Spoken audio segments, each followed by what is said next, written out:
Definitely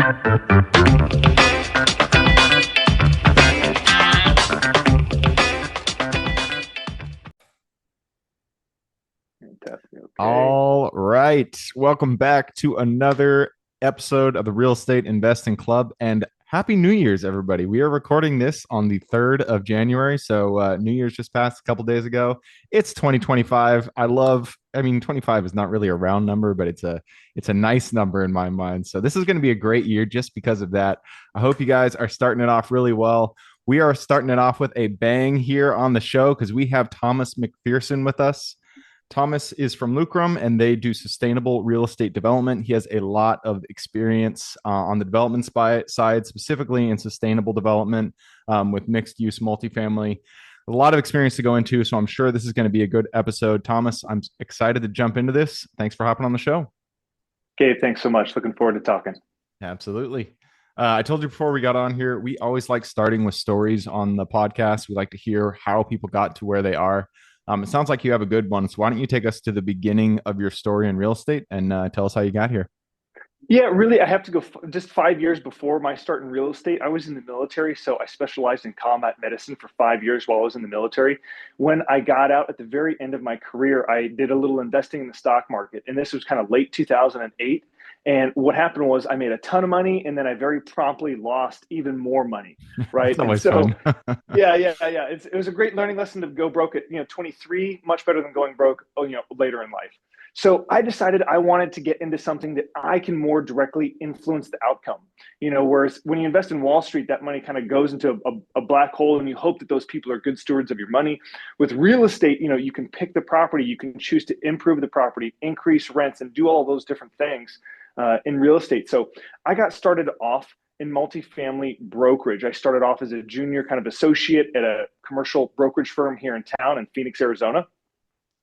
Very quickly learned the ropes. And after a couple of years of doing it, I thought that I had enough knowledge and experience to transition to becoming a principal and actually buying the properties that I was, putting my clients into. So that's what I started doing with some of my own money. I put together little investor groups, and I started buying, a 4 unit, a 10 unit, a 20 unit property, and it just kind of took off from there. So that's how I got my start in late 2008, early 2009. Nice, man. Yeah, I feel like a lot of people I talked to in real estate got burned in some sort of stocks. For me, it was crypto. I was doing day trading with Yeah, crypto, and I did make a lot of money, but I also just got taken to the cleaners. And I was like, you know what? I'm done with this. I want more control. And real estate definitely provides that. It's still an investment, and yet you can create a plan and execute that plan, which is one of the reasons why I love it. Um, so it sounds like you started as a broker, and surprisingly, on the show, we don't have a lot of people who start as a broker and then get into the investment side. I don't know why that is. You feel like it would be a natural progression, but for some reason, it's not. What kind of led you to decide to create your own investment fund once you had already started as a broker? well, somebody had told me along the way, hey, listen, if you want to learn real estate, find a job that you can learn the business and get paid to do it. Hmm. And, I wasn't interested in escrow or construction or any of those other things. So, that's really what led me to multifamily. And I grew up doing a little bit of construction, growing up, kind of odds and ends and demo and some little electrical and carpentry. So I knew my way around a house or a Yeah. multi-unit property. And I'd read the Kiyosaki books. I'd read some of the Mm-hmm. Think and Grow Rich and some of these different kind of books that said, hey, there was one book in particular that was very influential, and it was Investing in Duplexes, Triplexes, and Quads by Larry Loftus. Yeah, I bought that book. Fantastic I book. read that way back when. Yeah. Yeah, what's so great is a lot of books about becoming wealthy or affluent are very conceptual in nature, which is Mm. very important. You do have to shift your mindset. But then once you've shifted the mindset, there's not as many books that I found are really great in practical step by step. And Larry, being an attorney, he just had kind of like do A, then B, then C, then D. Just do that and you'll be okay. And I read this book and I was just kind of knocked my socks off. Again, I was a veteran, so I had the idea to use my VA home loan to qualify Mm. for my Mm-hmm. first property. And I was able to live there for free. And just from that point on, I was hooked. I was like, okay, this is great. I'm living for free. I'm creating, wealth for myself every single month that I make that mortgage payment. And I'm absolutely in love with the business. Nice, So man. Yeah, do you still broker? Do you still broker deals, or are you 100% focused on the development side now? 100% focused on the development and our lending activities. Nice. Yeah. Speaking of the development, so you got started. You started opening a fund. You were buying these small multifamilies. Eventually, you decided to shift focus and get into development, like we mentioned, to ground up. And it sounds like you guys focus on sustainable development. How did that transition work, and why did you decide to focus on sustainable development? And actually, why don't you start with what makes a development sustainable? Like what qualifies it as being sustainable?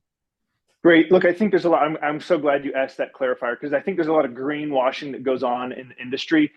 Really being a sustainable development, I think, is kind of the leading edge of development because what that means is you're being a good steward of our natural resources, right? Both material resources and energy resources.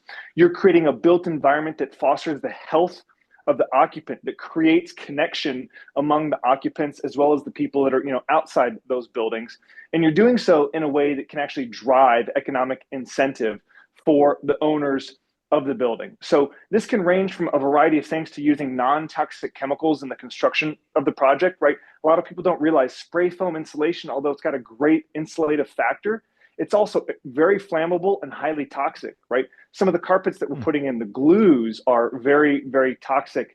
So there's different ways that you can develop projects that are very energy efficient. You can have buildings that we have. I think our most recent one that just finished, Eco Phoenix, 80% of the energy consumed by the project is produced by the rooftop solar array. So there's several different kind of metrics there, ranging again from energy usage, material resource usage. The amount of natural ambient light in a building that comes into the space directly impacts the health of the occupant. So it depends on what you're optimizing for, but what we're really going for is a project that's economically viable, that's a good steward of our natural resources, and creates more higher quality of life for both the occupants as well as creating more biodiversity in the areas that we're in. Our last big project, again, it was a parking lot when we bought it, and now there's over 25 different species of plants on the project, and that is leading to benefits for pollinators and birds and butterflies and other amazing things like that. So Yeah. a little bit about what sustainable development is. Yeah. Why do I think that this is an amazing opportunity? Energy, 40%, let me back up just a little bit. Buildings consume 40% of our energy worldwide, right? It's the single largest consumer of energy on the globe is the built environment.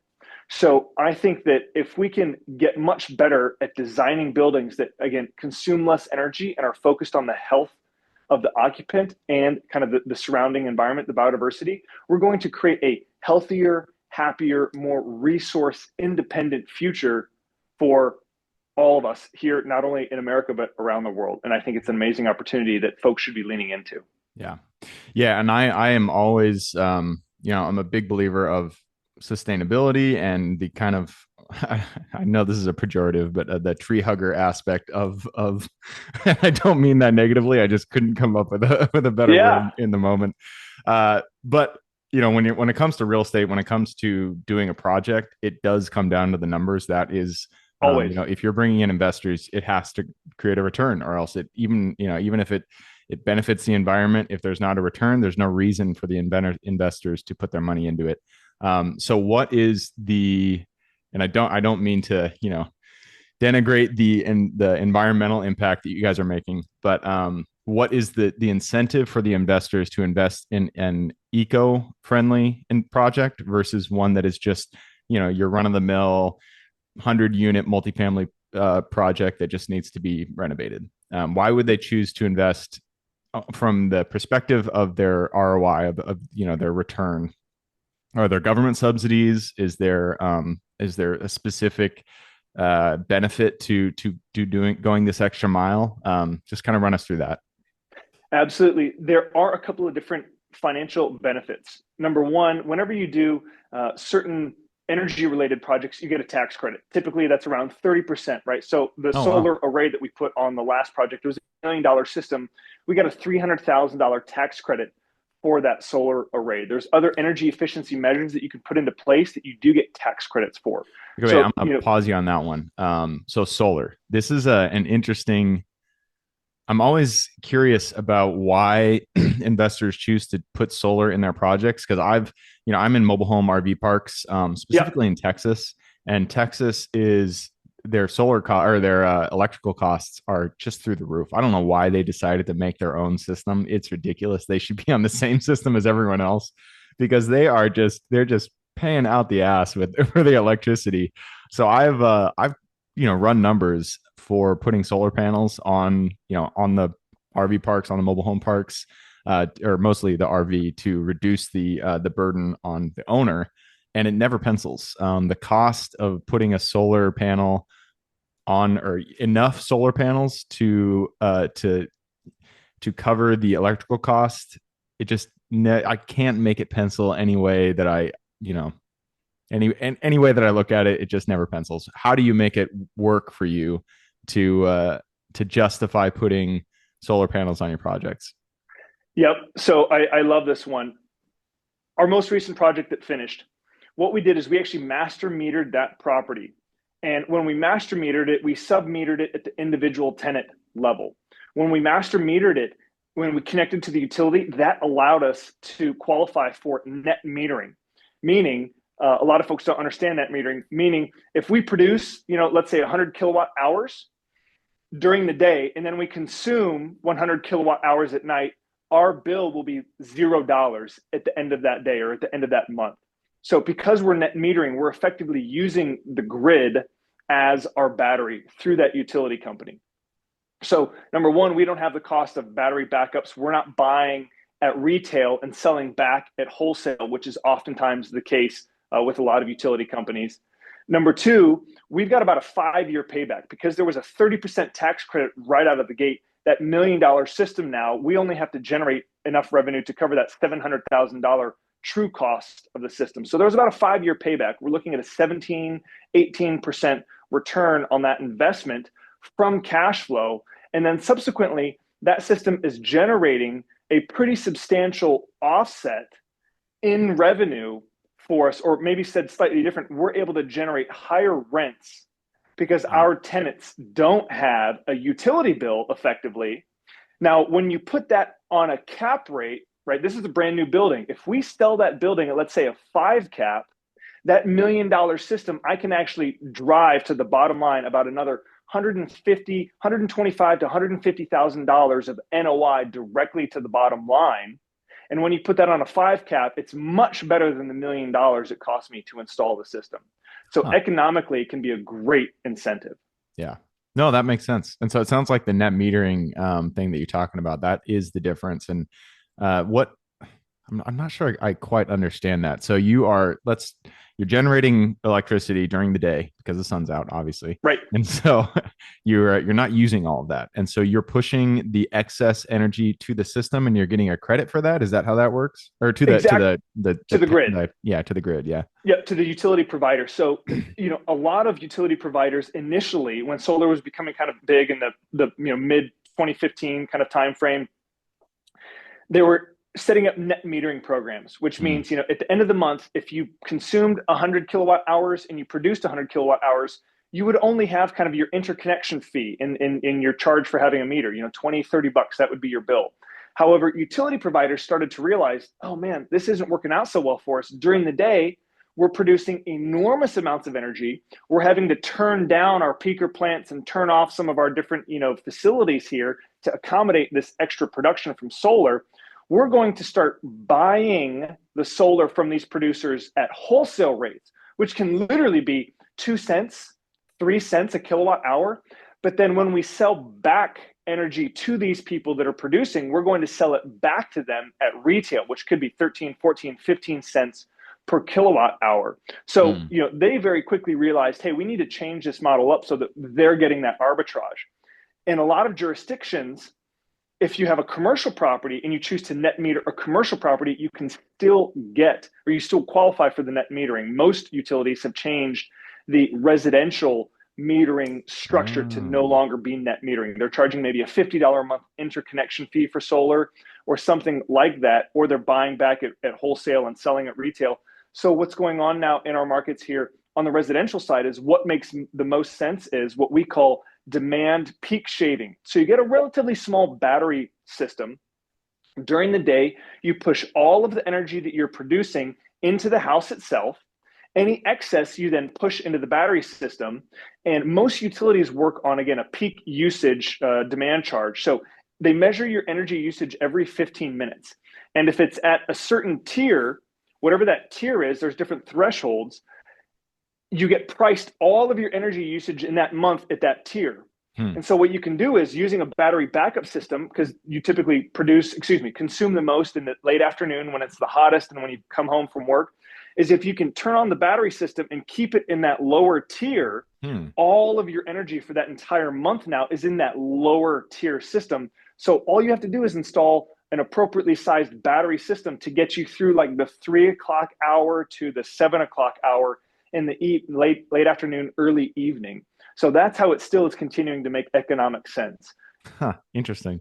This episode will be called Solar Panels 101. This is a good amount of information. It sounds like you've definitely gone through it, deciding to put those on your property.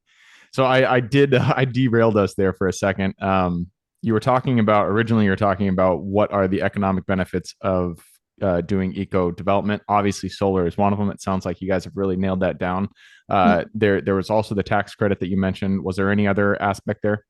There are. So the GSEs, Fannie, Freddie, they offer lower mortgage insurance premiums and expedited processing. So for big multifamily owners, you get a reduction in that mortgage insurance premium that's pretty substantial. I believe it's 25 bips, but I would have to go back and just double check that number. So there's another little benefit with the expedited processing. Time is money, as well as the reduced MIP premiums there. Also, demographics are an interesting way to bucket people, right? You and I are both men. We're probably, middle-aged men, 30s, 40s. Therefore, according to demographics, we would have nearly everything in common, right? Because of those couple little unique aspects of us. When in fact, we could have virtually nothing in common, right? Other than our love for real estate. A better way, in my opinion, to bucket people or to group them is by values, by their values of life, right? And so we use the term, it's value graphics, right? And so what happens is when someone moves into one of our buildings, they find that it aligns with their values, right? They want to live in a healthy environment, right? Because what's more important than your health? Quite literally nothing, in my opinion. Quite literally nothing. Your health and your family's health, okay? So they find that they're living in a building that's aligned with their values about their health, that's aligned with their values about taking care of the environment and being a good steward of our natural resources. Then what happens is they bump into their neighbor. Hey, what are you doing this weekend? Hey, we're going for a hike, or we're going to the farmer's market, or we're going to do something that is often exactly in line with what I would want to do. Even though they might be 30 years older than me, they might be a different sex, they might be a different ethnicity or kind of background there. Our values overline, and so you get this amazing sense of community. Why do I mention all of this? My project in downtown Mesa, we are getting the highest rents in the market. Our retention rates are half that of all of the other comparable properties because people feel like they're living in a community. They have found their tribe. And so getting back to the economic drivers, we're getting higher rents. We've got lower turn costs because we've got better retention, and there's a higher pride of ownership. So the units are actually in better condition because the people feel like they're living with family. They want to take care of it. They're not having parties, up until 2 a.m. I've owned all kinds of different properties. And when you feel like you're living next to friends and neighbors and people that you care about and that care about you, you just go that little bit of extra mile to kind of take care of things. So there are some amazing economic benefits that people don't necessarily think about at the onset when they say, you're just a bunch of tree huggers. I go, yeah, I am a tree hugger who wants to make a lot of money. Yeah. No, and I 100% agree with that. Community is so important, and it's an underappreciated aspect of investing, creating that community. Especially for mobile home parks, we definitely look very carefully at the people we let in our communities, because if you have people that like each other and that want to be around each other, and that respect each other, then they are going to stay there longer than just a bunch of people that are just looking to party and trash the place. So it Yep. makes a lot more sense to me. You guys are investing based, you're thinking about the community based on values. People with the same values, they want to stay with each other, and so when they get in these communities, in these apartment complexes, they find people that they like, and they're like, you know what, I don't want to move even though I'm paying Yeah. higher rents because I like the people around me. Makes a lot of sense. The um self police, they self regulate much better. yep. So you also mentioned, before we get on here, it's not just multifamily. You guys do mixed use. So you guys have retail on the bottom. Give Correct. me a little perspective on why mixed use. Why not just straight up multifamily? Well, most of the projects that we've done lately have been in urban cores. Mm, So, you really get that urban environment with these, 7-story buildings. And it doesn't, nobody really wants to live on the ground floor of a busy urban environment, yeah. right? It's just kind of not what that flavor is. So to engage that space, make it more, active, make it more engaging for not only our occupants, but then the community in general. Our most recent one, what we did is these little kind of like micro suites, these little, we call them bodegas. They're only 290 square feet. One of, we've got a baker that's going into one of them. They bake bread off site. They bring it in the Mm. morning, and then as soon as they sell out, that's it. They close up shop. So it's a great way to have these very affordable, $700 a month for some of these little micro spaces, which from my standpoint, the dollars per square foot makes a ton of sense. And from their standpoint, it's a very nominal cost to allow them to have a presence in a bunch of different markets. So we like that it engages that space, that ground floor space, and it provides, amenities effectively for our tenants. If you want to go downstairs and get some ice cream or get some fresh baked bread, you can do so instead of getting in your car and having to drive to the grocery store. Nice. Yeah, that makes a lot of sense. I haven't seen that here in the Seattle area. Smaller commercial units intended to reduce the cost for the actual business owner. But I like the idea, especially for people who can, do a ghost kitchen and then bring everything Yeah. in to sell it. Makes a lot of sense. And what Uh, else is great about that? Sorry, just real quick. What else is great is we've got a lot of folks that have contacted us. They said, "Hey, I'm thinking about starting a business. I can't afford $2,000 or $3,000 in rent, but I can afford $700. This makes sense for me." So it's kind of like a little incubator as well, and can really be an affordable option for people to have a legitimate business address, a presence, in their community to help them build their businesses, which is really fun for us. yeah, and I'm sure it works a lot for lawyers, accountants, stuff like that as well, who just really need a desk for people to come and sit at. Yep. Awesome. So before we move on, you did mention you have a fund. I always like talking about talking with people who started a fund because I've talked to a number of people and we've thought about building it or starting one, but I haven't actually pulled the trigger yet. But why'd you start it? Not a fund, a debt fund. So you guys are lending out your money. Why are not debt? Hard money. Is that what you said? You Yeah. guys do Yeah. hard money Private fund? Yeah. private credit, private lending, hard money. We like to say, hard money with a soft touch. One of our taglines here. I'll go back a little bit in time, 2008, 9, 10, right during the Great Recession. There was a lot of properties that were distressed. They were being Mm, sold, as an REO property, as a short sale, or at auction, at a public auction. I was bidding on behalf of clients to try and get these properties, or I was talking to the banks trying to get the listings when it went back as an REO.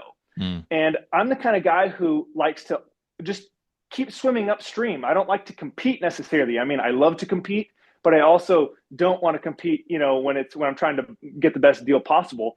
And yeah. so what I wound up doing is, as a broker trying to get these listings, I had one bank portfolio manager that said, "Hey, listen, man, this REO listing, if we get this property REO, you're not going to get the listing. But if you have a client that wants to buy the loan, I'll sell the loan." And I thought, ooh, okay, yeah, let me see if I can find a client to buy that loan. And I did. What happened was, long story short, the client bought this loan. It was a $450,000 loan. The property was probably worth $400 to $450,000. He paid $250,000 for the loan. There was a chiropractor that was in the building before he'd even closed on the loan, called the chiropractor that was in the building and said, and he owned the building, and said, "Listen, if you can refinance me out, I will accept $350,000. So that's $100,000 discount to what you owe." The chiropractor was thrilled. This was done in 60 days. My client made $100,000 on a $250,000 investment in 60 days. Damn. From that point on, I was hooked. So I dove into kind of the distressed debt space, and I did that for about 5 years. I made a ton of money for myself and for my clients. Fast forward to more kind of modern. I started a private credit fund in 2019, 2020 that was going after these distressed debt. Right? I thought, hey, it's been a 10-year bull run. I think we're due for an economic downturn. COVID happens. I literally think I'm a genius. I think that I'm going to make $1 billion because I've got perfect timing. And then, of course, the market just absolutely takes off because the Federal Reserve and government was throwing trillions of dollars, out the window. Yeah. So I decided, you know what? I'm going to get out of the distressed debt space. It's a very adversarial space. You're constantly kind of fighting. I want to get into the more collaborative space of originating performing debt. It's a good place for me and for my money, and it's a great place to build consistent, predictable income, right? You can't live off of appreciation. Appreciation and growth are great for building wealth. However, you have to live on cash flow. So as a portion of my portfolio, I've put $3.5 million in my fund, and that generates, about $30,000 a month for me to live on, for me, my wife, and my kids. It's great because that money comes in like clockwork every month. So I love private lending. I think we're providing a ton of value in the investment space because we're actually helping with not only the affordability and lack of housing supply in our marketplace, because banks just take too long. The Dodd-Frank Act really tied banks' hands. And, you can be a real estate investor like you and I. You can make $1 million this year, but because of depreciation and other tax benefits, on paper, I made nothing. Yeah. Right? And so a bank will say, sorry, I can't lend you any money. You didn't make anything. I go, but I literally made $1 million. Dude, I got it in the bank right now. What are you talking about? I own this property free and clear. Can't you refinance me? And they go, no, you don't make any money. Your debt to income ratio doesn't work. And I'm like, this is bananas. So I don't want to get off the topic, but yeah, banks can really drive me crazy sometimes. It's like, can you guys think out of the box just a little bit? Just like, I get that they have their rules, but yeah, anyways, makes a lot of sense. The rules for, the instructions for how to get outside of the box are unfortunately outside of the box. Right. So you started your debt fund. And what was it like? What was the process like? Are you only focused on single family flips? Because that's traditionally when people do hard money loans, they focus on the flippers. Or are you doing commercial? What does it look like?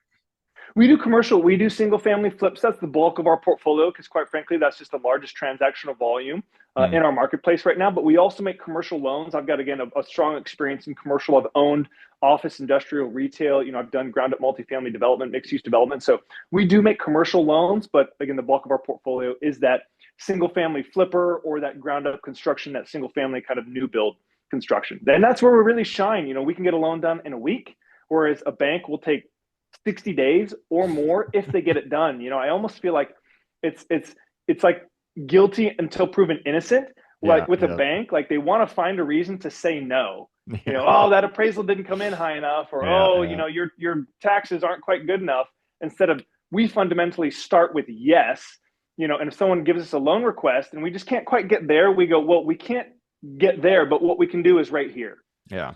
And it's really hard on the commercial side, especially for like mobile home RV parks. A lot of them are mom and pop owners. And so they just, they're not using QuickBooks. They don't have these P&Ls for 3 years that you guys want to see. A lot of times their personal tax returns are meshed up with their business tax returns, and it's just mess. And so when you bring this to a bank, the bank's like, oh, we can't lend on this. I just closed on a deal a month and a half ago down in Texas. It was a slam dunk. I was like, this is guaranteed to get a lender. Couldn't find anybody. I called like 40 banks. Eventually somebody decided to lend on it, but it took 60 days to get it done. And I just had to hound them. But yeah, being able to go to a private lender who can see it for what it is, can think outside the box a little bit, see the potential, really makes a difference. So it makes sense that you guys want to provide that service, and it's a benefit to everybody out there who's looking for those people who will lend on products that traditional banks do not like.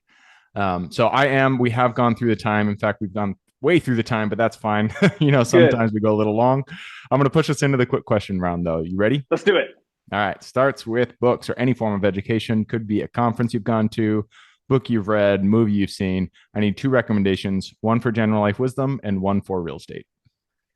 A recent favorite has been Marcus Aurelius' Meditation. My It's favorite. just great for dealing with the adversity and challenges that life throws at you. Yeah. So that would be my generalization. And I mentioned it earlier, but for those folks that are interested in getting into multifamily, Larry Loftus's Investing in Duplexes, Triplexes, and Quadruplexes was a fantastic technical book on what to do once you've gotten to the point mentally where you're ready to go. This book is a great tactical book that just tells you how to execute and just keep leaning into learning once you put those strategies and tactical things into place. Nice. Yeah, meditations is actually my gift book. Whenever I Yeah. gift books to people, that's my favorite one to do. It's great. I call it the toilet book because it's in little snippets. You can sit on the Yeah. toilet, read a few of them, and put it down. It's a really good book. All right, next question is for your younger self. Let's go back to the Thomas who was just getting started so many years ago, back in 2008, I believe you said. Yep. Go back Yep. to him, look him in the eye, give him one piece of advice moving forward. Don't sell anything.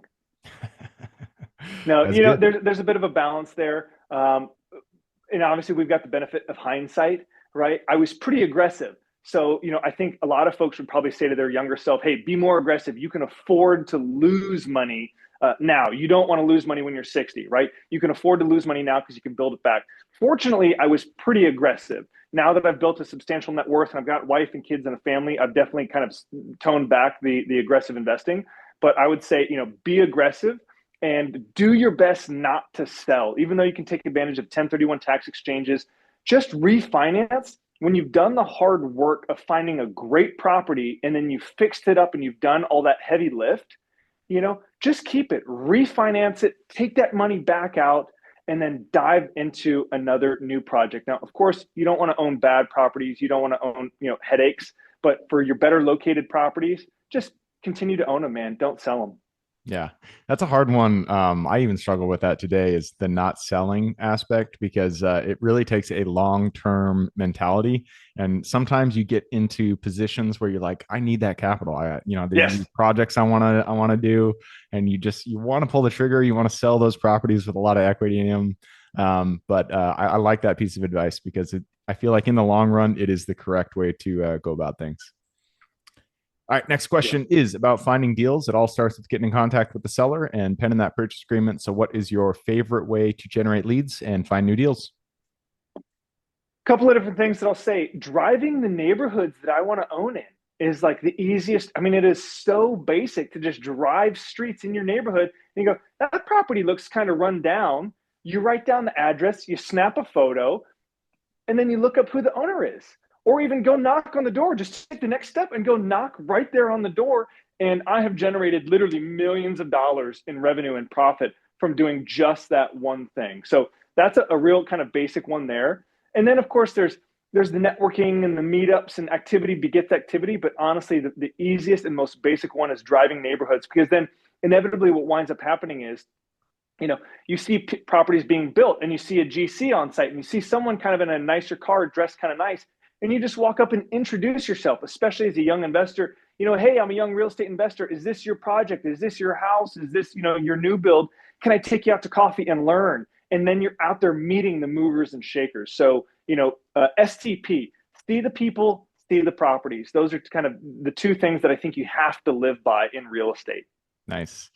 Driving for dollars is a great way to do that. There was an app that somebody recommended. I forgot what it was, but I meant to write that down so I could keep recommending that to people. It's the one. I guess there's an app out there. You can just take a picture of a property as you drive by it and send a letter from the from Oh, the app. cool. I don't remember what it's called though.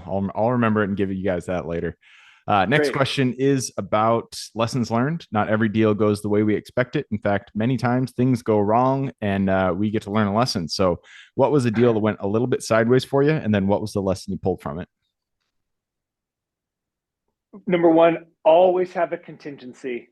Always, always, always. I've read, earlier on, I was mentioning I was hyper aggressive and I tried to be fully invested in every single deal because the money in my bank account was money not making me a good return. right? So I tried to be fully invested. With that said, I would still say, to my younger self, hey man, I totally get it. You're trying to grow and build fast, but just have a little bit of money carved out for contingency, because I promise you, if you keep doing this long enough, something will happen. I promise. I promise. The other one that I would say to myself is, don't partner with people just because you like them. I've had business partners, project partners, business partners, and we were partners because maybe we were friends, or we were young folks kind of coming up in the business. Find people that are as ambitious as you, that can provide value to your partnership, right? And so just being hyper aware of who you decide to kind of, quote unquote, financially speaking, get in bed with, that can be one of the most draining things when you're in a bad partnership or a bad deal. And I've had to have deals where it goes sideways and I say, hey, listen, man, this isn't working out. Either you buy me out or I'll buy you out, but let's just kind of part ways early, amicably, before this really deteriorates. And fortunately, I've been able to see some partnerships that have started to fray. And I said, okay, before this gets really ugly, I'm just going to, head this off at the pass. So, Yeah. As a young person, you want to partner kind of with anybody that you think might be able to help you grow, but being really selective, you really need to think about a partnership, a financial partnership, as a marriage of sorts. Yeah. Yeah. Partnerships are, they're difficult. They are. I am a big proponent of partnerships. I've had people on that say, don't ever partner on deals. I think it just makes it more fun. It makes it more enjoyable to do do the investing. But two, it also allows you to focus on your own skills and allows somebody else to focus on their own skills, which makes the whole bigger. But it's also, like you said, it's very, you have to go into it with eyes wide open, and it has to be a good partnership. And I like that you said, don't partner just because you like people, because I feel like that is good advice. It can't just be based on your feelings toward a person. It has to be based on what is actually happening in the deal. Like if you guys are both acquisitions people and you guys are both finding deals, then there's nobody that's going out there talking to investors. There's nobody that's doing asset management, doing construction management. Yep. That you guys have to have complementary skills. You can't have the same skills. And I feel like it's really good advice. Not a lot of people say that when I ask this question, but I feel like it's good advice for anybody, really. Absolutely. And that pushes us to the very last question. This is for the listeners. You've given us a lot to think about. I'm sure if people want to reach out, get in contact with you. This is a two-parter. Where can they find you? And then what can they expect when they reach out? Perfect. So you can find me, my company, Lucrum, Lukrom, lucrum.com. You can contact us and you can reach out to us. And one of my favorite things is, number one, we offer investments in the real estate space, both in equity as well as the private credit space. I love mentoring other young folks that are coming up in the biz. I typically am happy to carve out 30 minutes of my time periodically to just talk with young folks and try and give of my wisdom, because it takes very little of my time and of my energy to give to folks, and it can be transformational for some of these people that I'm able to share my wisdom and keep folks fired up. And the last little kind of piece that was an unsolicited question, but something I'm going to say is, you can make money in any real estate environment. If it's going up, if it's going down, if it's going sideways, it doesn't matter. There's money to be made. There is no better day to start investing than today. So get started. That is the most important thing. Do it. Do it. Do it. Just get started. Do it. Perfect. I will. We'll leave it with that. That is the perfect piece of advice to drop this off with. So for everybody who's with us today, thank you guys for showing up. You are the reason we do this. So if you guys have any questions whatsoever, reach out to me, Gabe, at therealestateinvestingclub.com. If you guys want to support the show, just leave us a review. Other than that, I hope you guys have a great week. Keep rocking real estate, and I look forward to seeing you on the next episode.